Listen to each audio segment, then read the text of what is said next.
নমস্কার, আমি রোহিণীর। জন্মদিনের সকালবেলায় সারাদিন কি করলাম চলো সেটাই তোমাদের সাথে শেয়ার করি। সকালবেলায় ঘুমতে উঠে ফ্রেশ হয়ে লুচি আর আলুর তরকারি দিয়ে আমার দিনটা শুরু হলো। এখানে সকাল সকাল লুচি ভাজা হচ্ছে, দেখো লুচিগুলো কি সুন্দর ফুলকো ফুলকো হয়েছে।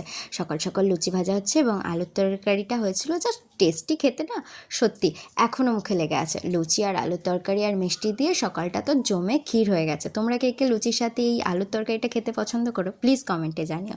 তারপরে দুপুরের লাঞ্চের পালা, মেনুতে চলে আসলো ভাত, আলু ভাজা, পটল ভাজা, কলা ভাজা, দু রকমের মাছ ভাজা, কারকোল ভাজা, বেগুন ভাজা, সঙ্গে মুড়িঘণ্টর ডাল, কাতলা কালিয়া, চিংড়ি মাছের মালাইকারি, আর হচ্ছে পমফ্লেট মাছ, মাছের তেল অবশ্য ছিল, চাটনি, রসগোল্লা, মালাই চপ, দই আর 5-7 রকমের মিষ্টি।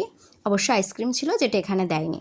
আর সন্ধেবেলায় এই দিয়ে দুপুরটা শেষ হওয়ার পরে সন্ধেবেলায় আশীর্বাদ পর্ব হলো। অবশ্য আমাদের বাড়ির ট্রেডিশন অনুযায়ী এই আশীর্বাদ পর্বটা জন্মদিনের দিন মাস্ট। ধান দুব্য দিয়ে প্রদীপ জ্বালিয়ে মা পায়েস খাইয়ে এই আশীর্বাদটা করে, মিষ্টি দিয়ে দই দিয়ে সুন্দর করে, সঙ্গে মা দাদা সবাই বৌদি সবাই মিলে আশীর্বাদ করে নিল।